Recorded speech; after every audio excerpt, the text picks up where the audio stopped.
पाकिस्तान ने बांग्लादेश के खिलाफ होने वाली टेस्ट सीरीज के लिए अपने टेस्ट स्कोर का ऐलान कर दिया है। याद रहे कि ये सीरीज आईसीसी चैंपियनशिप जो कि टेस्ट चैंपियनशिप खेली जा रही है, उस हवाले से पाकिस्तान के लिए बहुत ज्यादा अहम है। अगर स्कोर के ऊपर एक नजर डालें तो कप्तान शान मसूद ऑब्वियसली उनको होना बनता था, और जिस मोमेंटम के साथ उन्होंने पाकिस्तान को लीड किया ऑस्ट्रेलिया में, हालांकि पाकिस्तान जीत तो नहीं सकी, लेकिन ऑब्वियसली एक बहुत अच्छा साइन था क्योंकि अग्रेसिव क्रिकेट हमें देखने को मिली पाकिस्तान की तरफ से। और उसके साथ वाइस कैप्टन सऊद शकील एक बहुत बड़ा इनिशिएटिव है टेस्ट क्रिकेट में। जिस तरीके से पिछले 3-4 सीरीज में अपने आप को प्रूव किया है सऊद शकील ने, आई थिंक मेरे ख्याल से डिजर्व करते थे कि वाइस कप्तान रिजवान की बजाय इनको होना चाहिए, और ये एक बहुत अच्छा फैसला है। उसके बाद देखें तो आमिर जमाल की बड़ी वापसी होने जा रही है। ऑस्ट्रेलिया के खिलाफ एक उम्दा तरीके से परफॉर्मेंस दी, चाहे वो बैट के साथ देख लें या फिर बॉल के साथ देख लें। Unfortunately I think I can't understand कि उनको आईसीसी T20 वर्ल्ड कप में क्यों शामिल नहीं किया गया, लेकिन डिजर्व करते थे आमिर जमाल। ऑब्वियसली टेस्ट में उनकी वापसी हुई है, और जिस अग्रेशन के साथ बैटिंग करते हैं और बॉलिंग करते हैं, पाकिस्तान को ऐसे ही प्लेयर्स की जरूरत है। और ऑब्वियसली एक बैटिंग ऑलराउंडर, एक बॉलिंग ऑलराउंडर, दोनों की कमी पूरी करते हैं आमिर जमाल। फिर उसके बाद अगर देखें तो अब्दुल्ला शफीक एक बहुत बड़ा नाम इन फ्यूचर पाकिस्तान का, और ये पाकिस्तान का एक ब्राइट फ्यूचर है अब्दुल्ला शफीक की नज़र में। बाबर आजम के बाद आई थिंक पाकिस्तान को कोई एक टेक्निकली जो साउंड प्लेयर मिला है, मेरे ख्याल से Abdullah Shafique is one of the best players अगर बाबर आजम के अलावा पाकिस्तान में देखें तो। उसके बाद इब्रार अहमद पाकिस्तान में ट्रैवलिंग रिजर्व के तौर पर, चाहे वो ओडीआई में देख लें या फिर T20 में देख लें, हमेशा से उनको रखा है। लेकिन टेस्ट क्रिकेट में जिस तरीके से अपने आप को प्रूव किया है इब्रार अहमद ने, उनकी जगह पर कोई सवालिया निशान नहीं, और वो पाकिस्तान की टीम में होने भी चाहिए थे और मौजूद भी हैं। उसके बाद अगर देखें तो कप्तान वाइस कप्तान थे पहले, लेकिन पाकिस्तान के लीडिंग कप्तान, यानी कि जिनके ऊपर नजरें थी कि ये पाकिस्तान की टीम में होंगे या नहीं होंगे, लेकिन कप्तान आई थिंक साबिक कप्तान बाबर आजम पाकिस्तान की टीम में अभी भी शामिल है। उसके बाद यंगस्टर कामरान गुलाम, ऑब्वियसली एक मेरे ख्याल से ऐसे प्लेयर जिनकी पाकिस्तान को यूनुस और मिसबा के बाद ज़रूरत थी और असद शफीक के बाद ज़रूरत थी, क्योंकि मिडल ऑर्डर में बाबर रिजवान के अलावा एक ऐसे बैटर जो कि पाकिस्तान की बैटिंग लाइन को समझते हुए बैटिंग कर सके। और कामरान गुलाम आई थिंक जिस तरीके से कायदे आजम ट्रॉफी, और फिर देखें तो बांग्लादेश के खिलाफ जो उनकी ए टीम थी, वहां पर ऑस्ट्रेलिया में एक सेंचुरी भी बनाई कामरान गुलाम ने, और डिजर्व करते थे कि पाकिस्तान की टीम में उनको चांस दिया जाए, और कामरान गुलाम मौजूद है। फिर उसके बाद यंगस्टर खुरम शहजाद एक बहुत बड़े बॉलर बनने की राह पर गामजन है, और मीर हमजा की वापसी हुई है जनाब। बहुत ज्यादा नजरें थी, बहुत ज्यादा सवाल थे कि मीर हमजा को क्यों शामिल नहीं किया जा रहा, लेकिन अब मीर हमजा भी वापस आए हैं। और फिर उसके बाद मोहम्मद अली PSL के लीडिंग विकेट टेकर, और उनको रिवॉर्ड मिला है क्योंकि 6 विकेटें हासिल करने में कामयाब रहे बांग्लादेश ए के खिलाफ, और अब पाकिस्तान की सीनियर टीम में भी मौजूद हैं। और फिर उसके बाद अगर देखें तो मोहम्मद हुरैरा डबल सेंचुरी लगाई थी बांग्लादेश शाहीन के खिलाफ, और इनका होना पाकिस्तान टीम के लिए बनता था क्योंकि इमाम आई थिंक उनको नहीं रखा गया, लेकिन इमाम की जगह ये एक अच्छी रिप्लेसमेंट हो सकती है अब्दुल्ला शफीक के साथ। लेकिन अगरचे उनको चांस नहीं मिलेगा क्योंकि आपके पास पहले ही शान मसूद की सूरत में एक अच्छा कप्तान और एक अच्छा ओपनर मौजूद है जो कि अब्दुल्ला शफीक के साथ ओपनिंग करेगा। लेकिन as a reserve opener I think Mohammad Huraira deserve करते थे। अगर उसके बाद देखें तो मोहम्मद रिजवान जो कि सीनियर हैं, और बीच में जो एक सीनियर की कमी होती है अब उसको पूरा करेंगे as a wicket keeper batsman. फिर उसके बाद अगर देखें तो नसीम शाह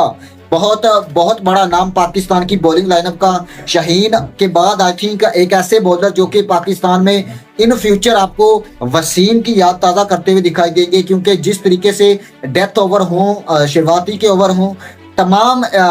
ओवर्स में, तमाम कंडीशंस में एक बहुत ही बढ़िया बॉलिंग करते हैं नसीम शाह, और जब जरूरत होती है बैटिंग की वहां पर एक अच्छी खासी बैटिंग की स्ट्रेंथ भी देते हैं। फिर उसके बाद अगर देखें तो साइम अयूब हालांकि ऑस्ट्रेलिया की मुश्किल कंडीशंस में उस तरीके से कामयाब नहीं हुए, और ओबियसली वर्ल्ड कप में जिस तरीके से फ्लॉप हुए, लेकिन उसके बाद उनके ऊपर ट्रस्ट दिखाना आई थिंक कहीं ना कहीं एक अच्छा साइन भी है और बैड साइन भी है। लेकिन एक यंगस्टर को अगर आप अपनी होम कंडीशंस के ऊपर मौका नहीं देंगे तो फिर फिर कब मौका देंगे। सो आई थिंक मेरे ख्याल से ये एक बहुत अच्छा साइन है साइम अयूब का, क्योंकि यहाँ पर उनको जो कॉन्फिडेंस मिलेगा वो आगे आने वाली नवंबर में जो पाकिस्तान की सीरीज होगी ऑस्ट्रेलिया के खिलाफ, वहां पर आपको इस कॉन्फिडेंस को जो ये गेन करेगा यहाँ पर, आई थिंक उसको वहां पर जाकर ये यूटिलाइज करेगा। और आई थिंक बहुत अच्छा साइन है कि साइम अयूब को चांस दिया गया है। और फिर उसके बाद Salman Ali Agha, obviously as a allrounder मैं पिक करूंगा सलमान अली आगा को, क्योंकि जिस कंडीशंस में उनको कहा जाता है कि वो बैटिंग करें और जिस सिचुएशन में बैटिंग करें, क्योंकि अग्रेशन के साथ साथ माइंडसेट के साथ बैटिंग करते हैं। और जब जरूरत होती है कि आपको एक तेज क्रिकेट खेलनी है, जो कि ओवरऑल अब बेसबॉल आपको पता है कि टेस्ट क्रिकेट को कहा जाता है, इंग्लैंड ने इसकी शुरुआत की है और उसको एक अच्छे तरीके से अपने आप में डाला है सलमान अली आगा ने। चाहे आपको उनकी PSL की परफॉर्मेंस को देखें, अच्छे स्ट्राइक रेट के साथ बैटिंग करते हैं और टेस्ट में भी ऑब्वियसली 100 के स्ट्राइक रेट के साथ कम से कम मैंने इनको देखा है बैटिंग करते हुए। और ये बच्चा डिजर्व करता था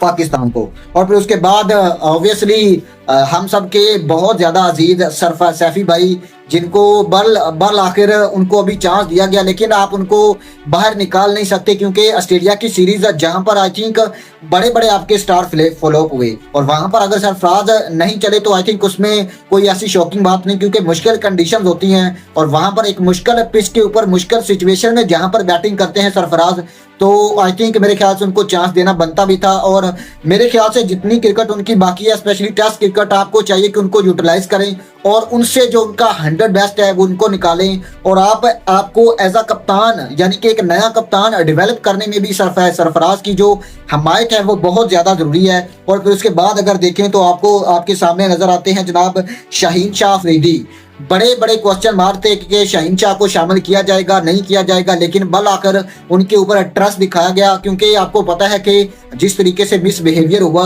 ICC T20 वर्ल्ड कप में, सो उम्मीदें थी या कहीं के क्रिटिसाइज किया जा रहा था और नजरें थी कि शायद इनको बाहर किया जाएगा, लेकिन उनको ऊपर चांस दिखाया गया। ओवरऑल पाकिस्तान के हाई रैंक बॉलर है शाहीन शाह और हमेशा से फ्रंट से लीड किया है पाकिस्तान में। पाकिस्तान ने वर्ल्ड कप में वाहद ऐसे बॉलर थे जिन्होंने पाकिस्तान की तरफ से मैन ऑफ द मैच लिया। और पाकिस्तान के इस बॉलर को आई थिंक जितना ज्यादा बैक किया जाए उतना कम है, क्योंकि इन फ्यूचर आपको जैसे मैंने बताया नसीम और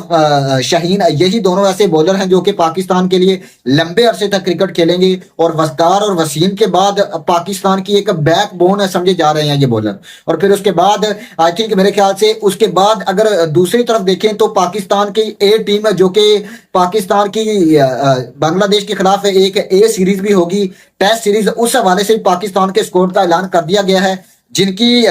सरबराही दी गई है सऊद शकील को। इस हवाले से एक अलग वीडियो बनाएंगे, लेकिन आई थिंक ये जो पाकिस्तान टीम का टेस्ट स्कोर नजर आ रहा है मेरे ख्याल से प्रोबेबली एक बहुत अच्छा स्कोर है। और इसमें इमाम को शामिल नहीं किया गया, इसमें नुमान अली को शामिल नहीं किया गया, लेकिन जहां तक इमाम का सवाल है, अब तक इमामुल हक पिंडी हो लाहौर हो वहां पर उन्होंने सेंचुरियां की हैं, लेकिन बड़े बड़े मैचों में और बड़े आई थिंक बड़े मोमेंट्स के ऊपर आपको उनकी बैटिंग फ्लॉप होती हुई दिखाई दी है, चाहे आप इंग्लैंड में देख लें या फिर ऑस्ट्रेलिया में देख लें। ऑब्वियसली ऑस्ट्रेलिया में इनको रन्स करने चाहिए थे, क्योंकि इनका अगर आप बैटिंग स्ट्राइक रेट देखें, एक तो वो पाकिस्तान की टीम को सूट नहीं करता, क्योंकि आपके पास ऐसे बैट्समैन, ऐसे ओपनर मौजूद नहीं है जो कि अग्रेसिव